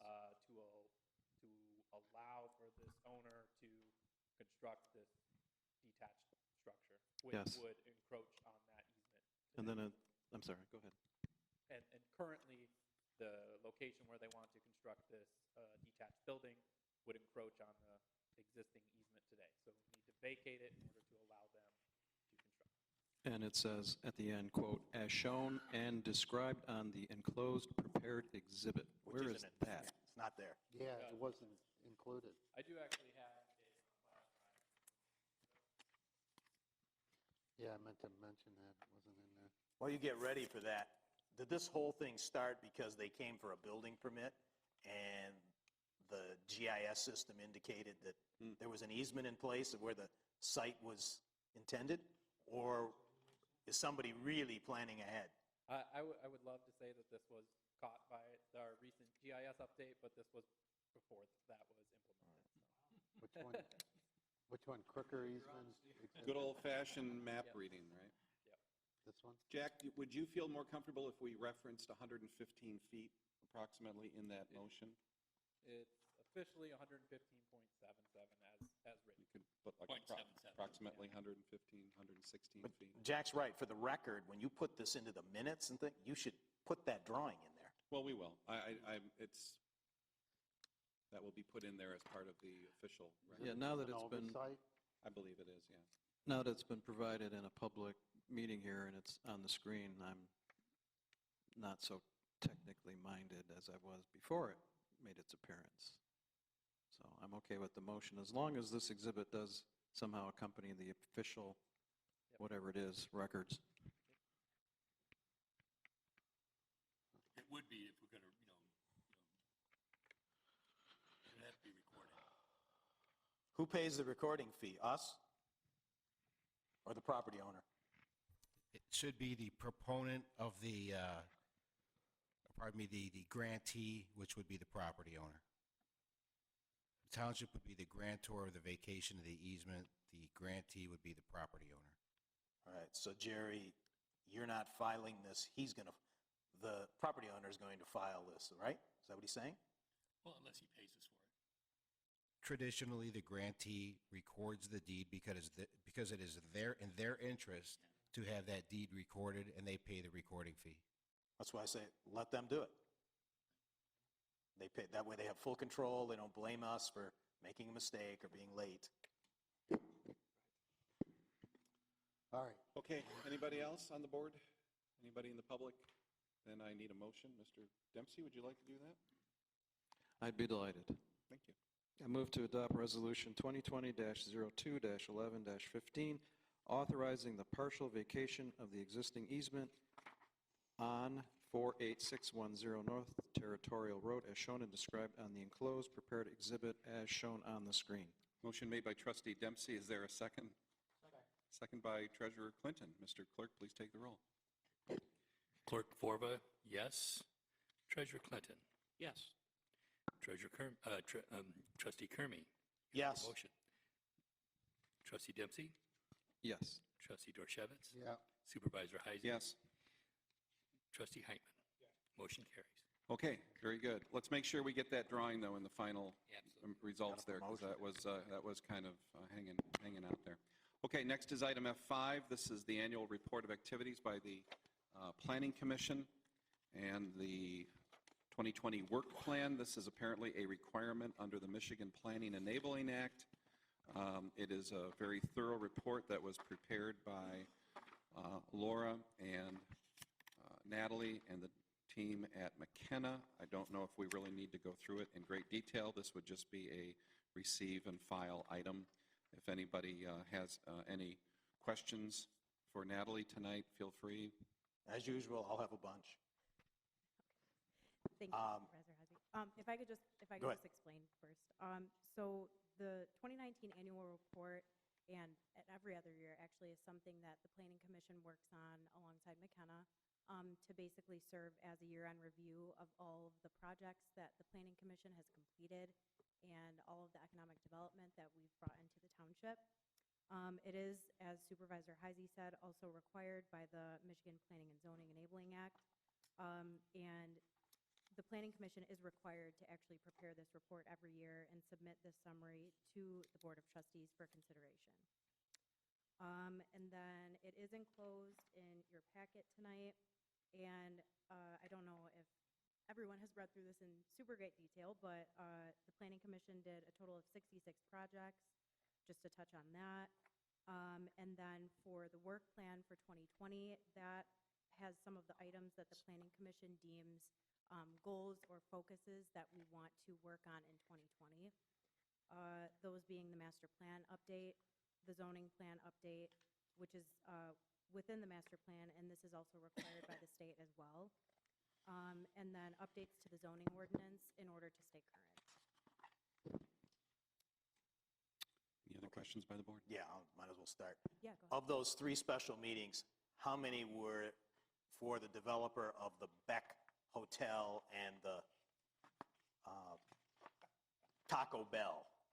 Good question, Thank Chuck. you. Good question. So there were only 2 special meetings actually in 2019.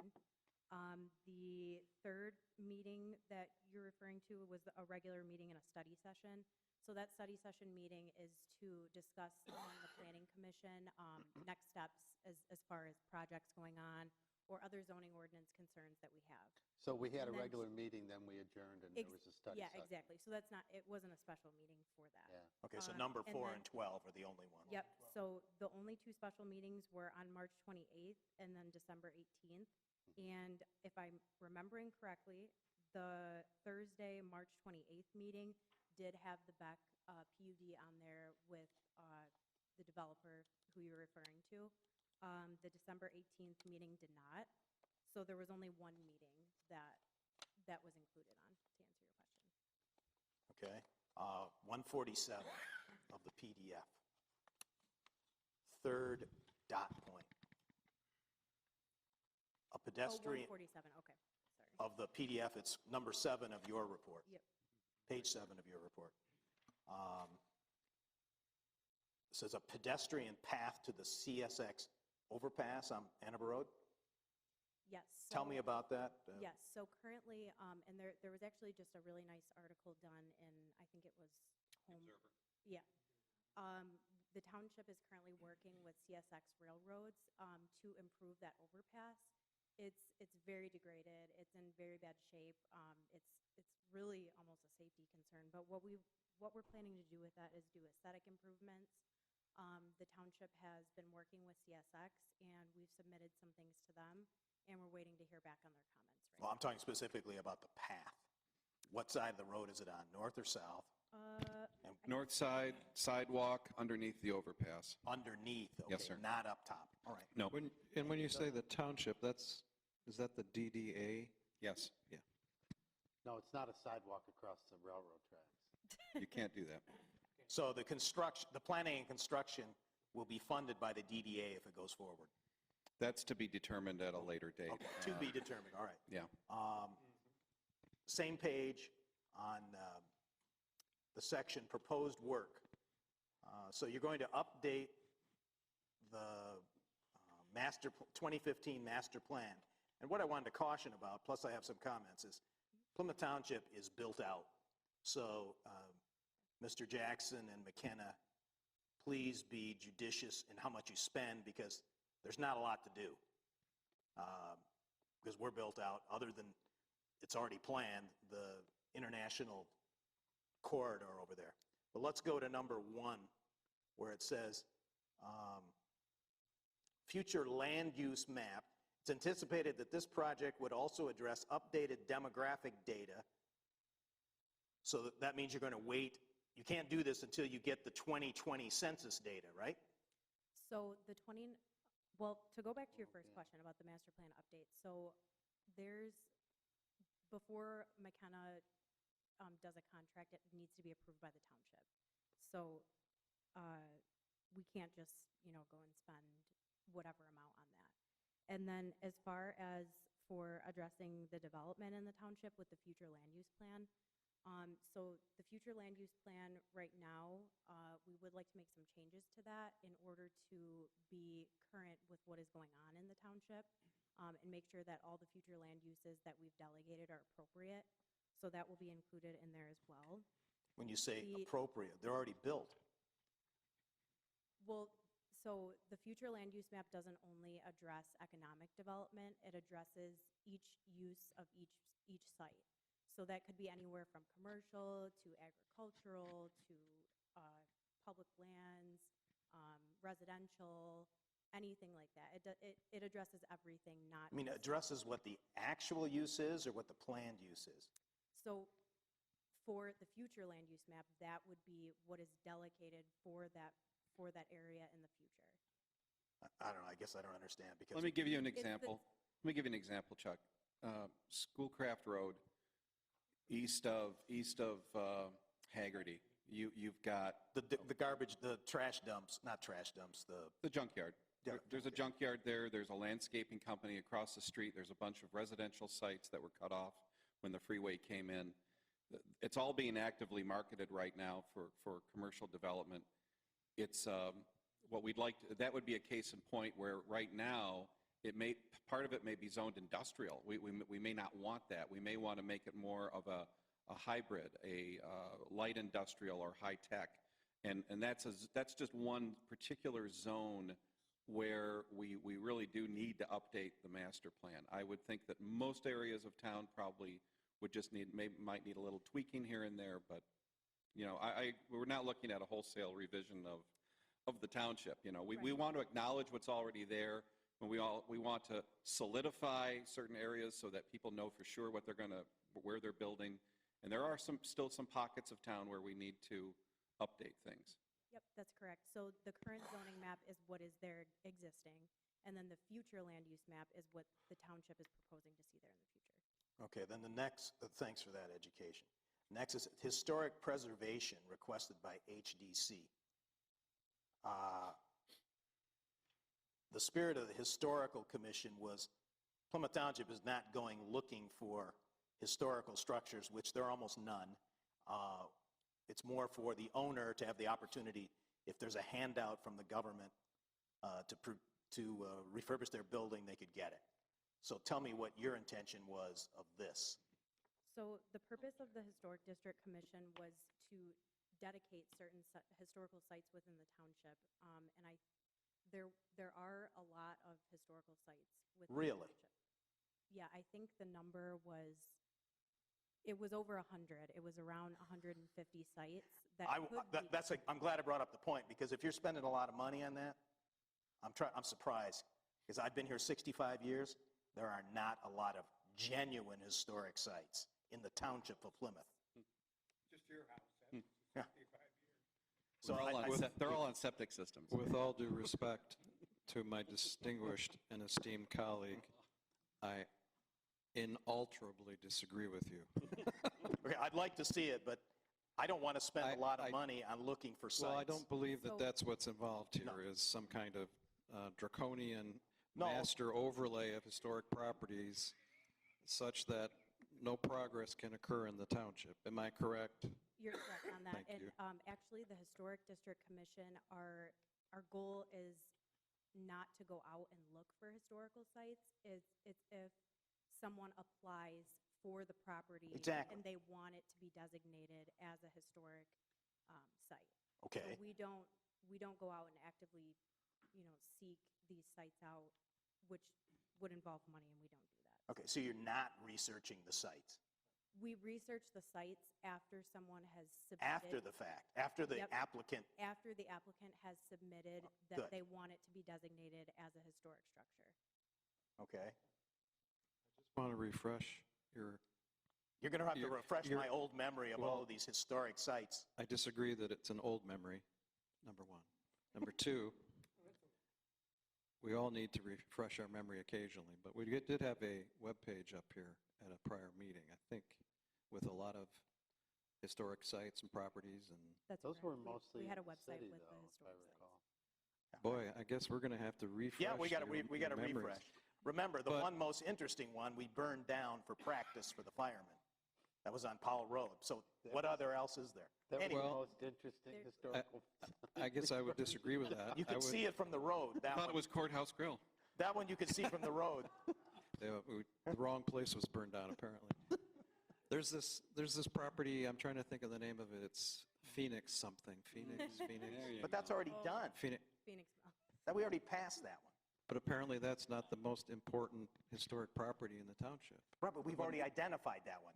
So that's not what I'm talking about unidentified ones. Oh, okay. All right. I understand. Let's go. So historic, we know what those are. We've already plowed those. Okay. What is housing diversity? So housing diversity addresses things such as missing middle housing, housing for seniors so they can age in place, and subdivision sites, anything like that, housing diversity within the township. We want to make sure that there's appropriate housing for every age and every generation rather than just, single-family homes. That's what that addresses. Wait a minute. The stuff's already built out. So what are you proposing? So, You would have on the master plan, you would say this is senior housing, or this is low-income housing, or this is trailer park. so right now, we're not proposing anything for housing within the township in the master plan. Those are things that have to be researched, and based upon the data, then we can assess what are we missing in the township, if anything. If we're missing middle housing, if we're missing housing for seniors so they can age in place. But this isn't something that we're currently already proposing to put in the master plan, and this can change at any time. But if there's no senior housing, then the demographics are going to show that there's no seniors living in the township because Right. there's no senior housing. Wait a minute. The census will show that there's seniors. It will be based upon the But data twen- and upon what the township. 2020 census data would be available when not before 21 or 22. The 2019 census data just is starting to come out right now. So when But 20 is the 10-year census. That's the big one. Exactly. So the most current data that at this very second that we could have is mostly 2018 data. They are releasing the 2019 data very slowly, but I don't know, based upon the timeline for the master plan process, because we haven't begun that yet. So if the 2020 data is out, then we'll be able to use it. But if not, we'll just use the most current data. So why wouldn't you just delay this so you got the right data, the 2020, the best data? The reason for that is because every 5 years, the state requires any municipality to update their master plan, and this is the 5th year. So if we do miss this year, then we're no longer in compliance with the state. And what's the punishment for that? My point is using resources and data wisely instead of just using SEMCOG's estimate for 2019 or 2018. Use the real thing, 2020, from the U.S. Census Bureau. So can we Well, unfortunately, we're up against two different immovable objects. And one is the census and one is our requirement under state law. I think it would be much We easier can't to weasel update. the timing a little? I think all you have to do is update it, because we still need Those to get it days of moving. weaseling timing are over around here. Well, technically, what you could do is change the date, and we could approve it, so we could wait, we'd be in compliance.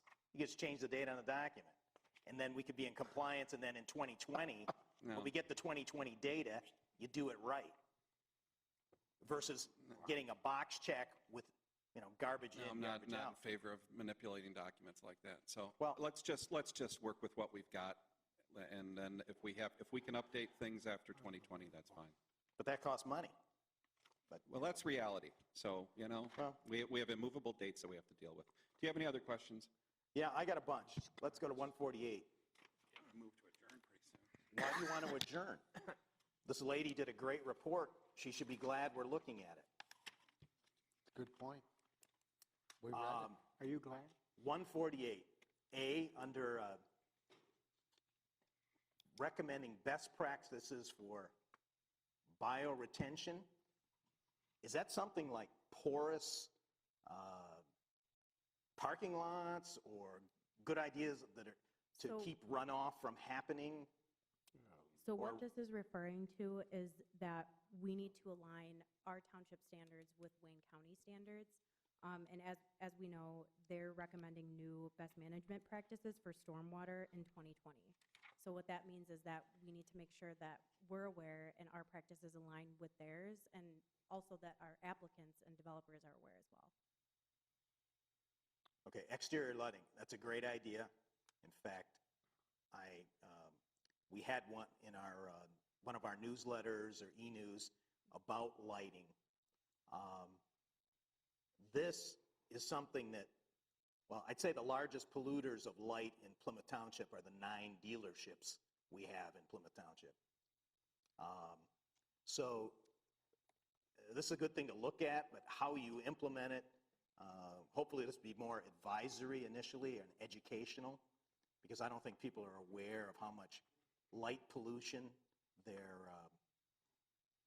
poorly aimed lights are producing. So that's a good idea. Some neighbors get angry because there's too much light leaking.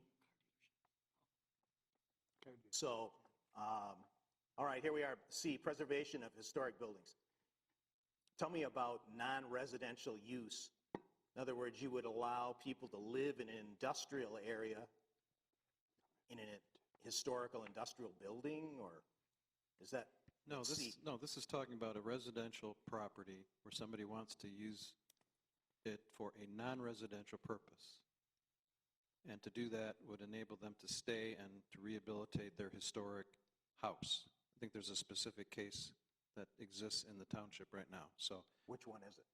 it's on North Territorial. It's almost in the area we just looked at, I believe, where there was an interest in trying to use some kind of, or make some kind of, as it says, non-residential use. Non-residential use? Yeah. Okay, then in a residential area. Right. Yeah, that's Okay. correct. So this encourages rehab, and so it encourages people to feel comfortable wanting to designate their property as a historic site, because then they wouldn't have to vacate the property or anything. They could put a use in there, is what that. But what would be the non-residential use? It could be like a doctor's office or a medical law office or something like A that. storefront? Could be retail, right? An ice cream shop?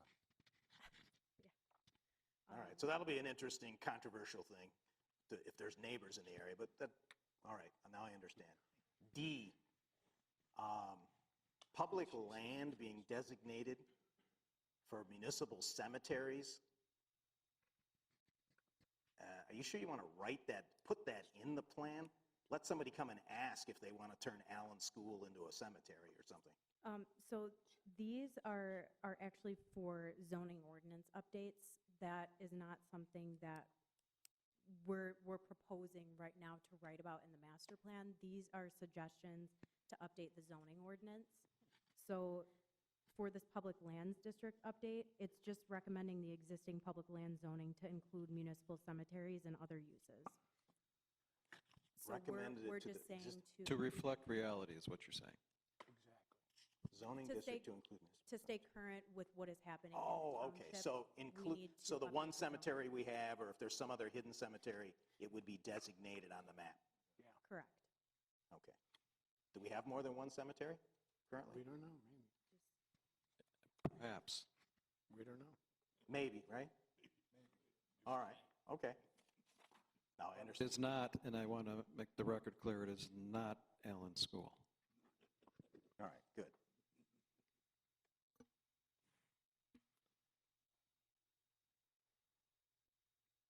Okay, to include. All right, I understand. Good. Great report. Yes, and this was reviewed by the Planning Commission and signed off on? Is that correct? Correct. Say that Yeah. again? Planning Commission. Planning Commission approved this? Yep. It's signed by the Yeah, chair. with comments, but yeah. All righty, any I'd like other to make the questions by the board? You want to make a motion? That's even better. What? Just tried to get it out here by 9, but Oh, well. now we'll be What out by happens at 10. 9 o'clock? Turn into a pumpkin. Okay, any other questions or comments? Anybody in the public on this one? All right, Jack, you got a motion? I move to receive and file the Planning Commission's 2019 Annual Report of Activities and 2020 Work Plan as presented. Motion's been made by Trustee Dempsey. Is there a second? Second. Second by Clerk Borba. All those in favor of receive and file this item signify by saying aye. Aye. Thank you. Next is item F6, Trustee. Deputy Treasurer Salary Adjustment. Thank you. We want to, before you start, Mark, we do want to thank Natalie and the whole team from McKenna. You've really earned your pay tonight, and we appreciate it. great You did job, you did a terrific job. Nice so, job, Natalie. Well done. Thank you. Mark. Thank you. As you all probably recall, right at the beginning of 2017, right after we first all took office, there was a resolution to adjust the salaries of both the deputy clerk and the deputy treasurer. Prior to that meeting, the salaries of those two positions had always been the same. And for various reasons, that wasn't the case when we made the recommendations in early 2017. So at that time, the deputy treasurer's salary was set at $64,000 and the deputy clerk at $68,900. Since that time, the deputy clerk position has turned over, and all of the represented unions have all received annual salary increases, and all of the non-representative employees have received at least one salary increase. The only person in the township besides the elected official that has not received a salary increase in the last 3 years is the deputy treasurer. That's talking from a position standpoint. From a personal standpoint, Amy's been a tremendous asset to this township. She's a 20-year employee. She's a CPA. She works great with the other departments. She gets the job done. There's no drama in the department. I'm looking for your support in adjusting her salary from $64,000 to $68,900, which would bring her back to the same salary level as the deputy clerk, and ironically would be exactly a 2.5% increase per year had she received increases since the start of 2017. This is not retro. Retro to January 1st. Of this year. Of Yeah, this just year. a month and a half. Any other questions or comments by the board? Anyone in the public on this one? Any other questions or comments by the board? Hearing none, I'll entertain a motion. Good. I'll take care of it, Gary. I move to approve Resolution 2020-02-11-16, adjusting the annual salary of the deputy treasurer from $64,000 to $68,900, retroactive to January 1st, 2020, and authorizing the finance director to amend the FY 2020 adopted budget and to appropriate the general fund balance to the treasurer's wage and fringe benefits accounts in the amount of $6,000. Motion's been made by Treasurer Clinton. Is there a second? Second. Second by Clerk Forba. Mr. Clerk, please take the roll. Trustee Kermy. Yes. Trustee Dempsey. Yes. Trustee Dorshevitz. Yep. Supervisor Heisey. Yes. Trustee Heitman. Yes. Clerk Borba, yes. Treasurer Clinton. Yes. Motion carries. Okay, thank you. Next is item G, the supervisor and trustee comments. I just want to point out that we have President's Day coming up on Monday. That is a federal holiday, and we will be closed. And we will be meeting again on February 25th, and we will have a special meeting on March 3rd. It was originally scheduled as a study session, but because of the March 10th primary, we will not be meeting that night. We still got a lot of things to do, bills to pay, so March 3rd will be converted from a study session to a special meeting. Will there be a bills packet for March 3rd? I anticipate that there will, yes. Did you send an email on that or something? Sure, we'll be happy to do that. No, you did already. I did, yeah. I didn't see that. I'll do it again. Do it three times. There you go. Good. Okay, so that's really all I have. Bob? Nothing here. Gary? No, it's after 9. Jerry? I got nothing. Just to let the board know that on Friday, we mailed out about 3,500 ballots, and we're still processing ballots as they come in. You can come in and get an absentee ballot right over the counter if you want. There's about another 1,000 absentee ballot request forms that are still outstanding, so I expect those to be coming in on a daily basis. And so in 2016, we had a total of 3,300 absentee ballots for the whole primary, and so we're already in excess of that with a month to go. Okay, Mark? Just quickly, tax season is coming to an end by the end of February. Last day to pay taxes without interest and penalty is February 14th. And then since the last day of the month is a Saturday, we have until March 2nd before we turn the delinquencies over to Wayne County. We still have about 1,400 payments to go, so we're going to be busy for the next few weeks and then wrapping up the tax season. Okay. Mark, Jack? is there any update, excuse me, on the last PUD that we approved? That we were I have not looked that up. not though. looked that up? I can do Okay, that. thank you. Just two quick things. Mr. Clerk, you were working on a report that I requested last year, which you'll have sometime in... Yes, a matter of fact, actually the report's done. I just was looking for a time to submit it. You're busy processing absentee voting As you can see. ballots. And I encourage people to, if they're going to do absentee, do it early, because then it would be a lot more smooth for the clerk's office to handle things, right? It'd be very nice, as a matter of fact. Of course, you know, we have no reason absentee voting, and you can come in and register to vote right up until 7:59 and get a ballot. So we'll be busy the whole time. So you don't have authorization to count before 7 a.m. of election day? No, I don't even know that would ever happen. I know the legislature is working on a couple of bills that would allow us to, a couple days before, to start processing, that is, getting them ready to count. And Getting ready to count, but not count? But not count. And it won't be ready by March 10th. No, this is like toward for the November election. All set? Hazardous Waste Day selection and plans, are we, May 9th at, May 9th at the same location as last year, the okay, on Sheldon Troy Road. TDM place. TDM. Troy Design. So we're going to start publicizing that soon? Actually, we put it in the e-news today, Today. and it'll be out and about. Sidewalk repair and gap bid out. When will it be out for bid? Spalding to Decker? It'll probably, the bid will be out within the next week or two. We have to still have Jeremy is in charge of that project, and he's obviously not here today, but he will be getting that done and finalized, I would hope, by the end of next week. Okay, good. Okay. Anybody in the public? Yes, sir. How you doing? I don't know if you made it here for the 3-minute rule, but we do have John, a it's 3-minute rule. John. Is this working? Yeah, we can hear you. John Itzel. I'm curious what we know about the Silver Springs lame duck session $1 million gift that was given to the developer. And if, second part of the question, can that money be used on the 5-mile corridor possibly?